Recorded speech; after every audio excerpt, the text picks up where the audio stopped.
Cinderella. Oh, but the improved version by Roald Dahl.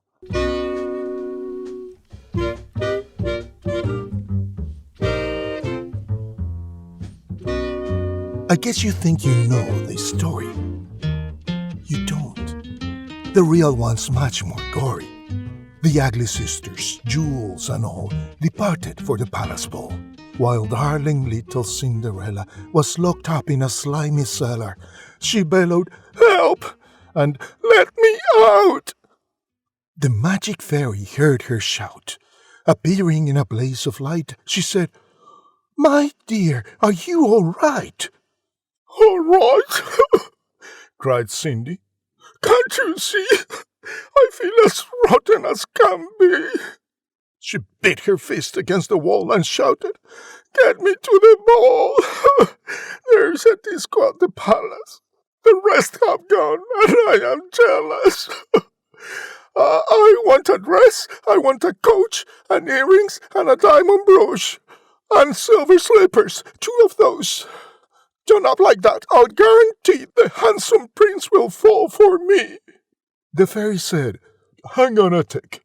She gave her wand a mighty flick, and quickly, in no time at all, Cindy was at the palace ball. It made the ugly sisters wince to see her dancing with the prince. Then midnight struck. She shouted, "Heck, I got to run to save my neck." The prince cried, "No, alas, alack." He grabbed her dress to hold her back. As Cindy shouted, "Let me go," and lost one slipper on the stair. Oh no! The prince was on it like a dart. He pressed it to his pounding heart. "The girl this slipper fits," he cried. "Tomorrow morn shall be my bride. I'll visit every house in town until I track the maiden down." Then, rather carelessly I fear, he placed it on a crate of beer. At once one of the ugly sisters, the one whose face was blotched with blisters, sneaked up and grabbed the dainty shoe and quickly flushed it down the loo. Then in its place she calmly put the slipper from her own left foot.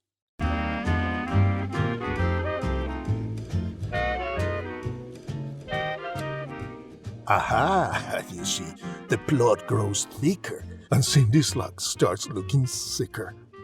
Next day, the prince went charging down to knock on all the doors in town. In every house the tension grew. Who was the owner of the shoe? The shoe was long and very wide. A normal foot got lost inside. Thousands of eager people came to try it on, but all in vain. Now came the ugly sisters' go. One tried it on. The prince screamed, "No!" But she screamed, "Yes, it fits! So now you get to marry me!" The prince went white from ear to ear.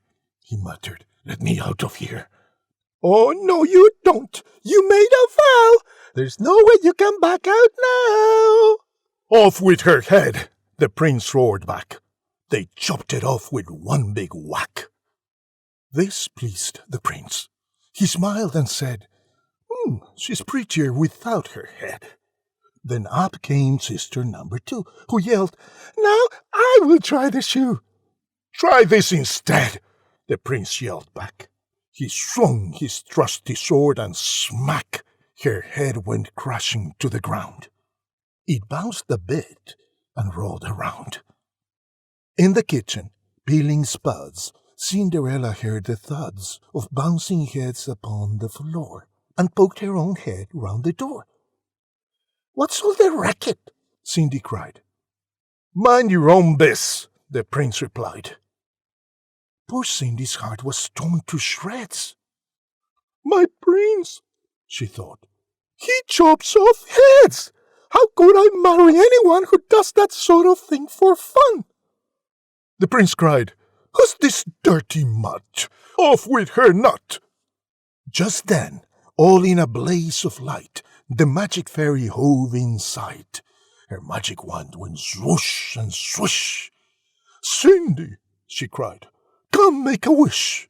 Wish anything, and have no doubt that I will make it come about."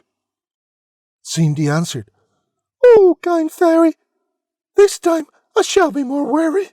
No more princess, no more money. I have had my taste of honey. I'm wishing for a decent man. They're hard to find. Do you think you can?" Within a minute, Cinderella was married to a lovely fella, a simple jam maker by trade, who sold good homemade marmalade. Their house was filled with smiles and laughter, and they were happy ever after.